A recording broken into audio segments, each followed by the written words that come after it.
Olá pessoal, mais uma vez professora Luana e hoje eu falarei sobre o gênero entrevista. O que é o gênero entrevista? Quais as suas características e como eu devo estruturar uma entrevista? A entrevista é um gênero textual geralmente com função informativa e é veiculada nos jornais, nas revistas e nos sites. É um texto marcado pela oralidade e normalmente você tem o entrevistador e o entrevistado. Vocês sabiam que a entrevista ela possui uma função social?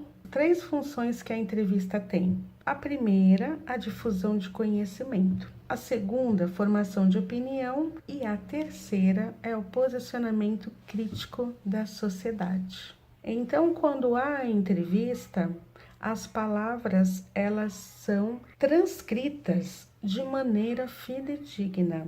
Então, normalmente, o entrevistador, ele sempre está com um gravador para guardar a essência da entrevista, porque muitas vezes você percebe a emoção, se a pessoa ela está feliz, se ela está rindo, e você pode colocar risos, gargalhadas na entrevista. E ao colocar os risos, as gargalhadas, você nota que é uma marca principal da oralidade. Agora vamos aprender quais são as características de uma entrevista? Anotem aí no caderno. Primeira característica é um texto informativo e ou opinativo, ok? Anotaram? Segunda característica, presença de um entrevistador e de um entrevistado. Terceira característica, linguagem dialógica e oral. Vale lembrar que a entrevista pode ser oral e escrita. Ao ser escrita, lembrem-se que nós transcrevemos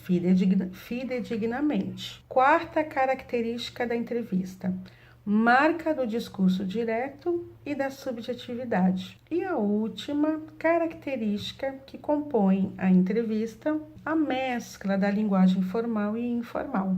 E agora eu tenho certeza que a sua dúvida é: como estruturar uma entrevista? Professora, eu quero produzir uma entrevista. Como estruturá-la? Professora, existe alguma maneira de estruturar a entrevista? Sim, existe. A primeira maneira de estruturar uma entrevista é escolha um tema.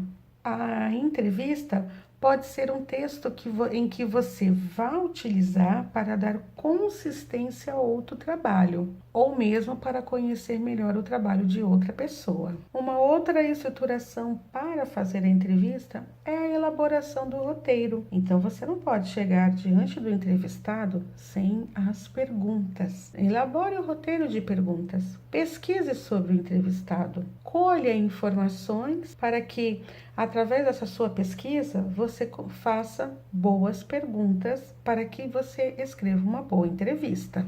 Outro ponto que você poderá colocar, que também é opcional, é um título na sua entrevista. Vale lembrar que o título, ele ajuda a nortear o objetivo delimitando o tema. Então, você não divaga, você consegue manter o foco no tema escolhido sem sair. Quando eu digo devagar, sem sair do tema, ok? E a parte final da entrevista é a revisão. A revisão ela é muito importante. Você fará as correções necessárias, manterá a entrevista numa linguagem formal, tirando um pouco dos traços de formalidade. Pode ter uma mescla, sim, mas é necessário uma revisão, ok? Para que o texto tenha coesão e coerência. Espero que tenham gostado. Um abraço.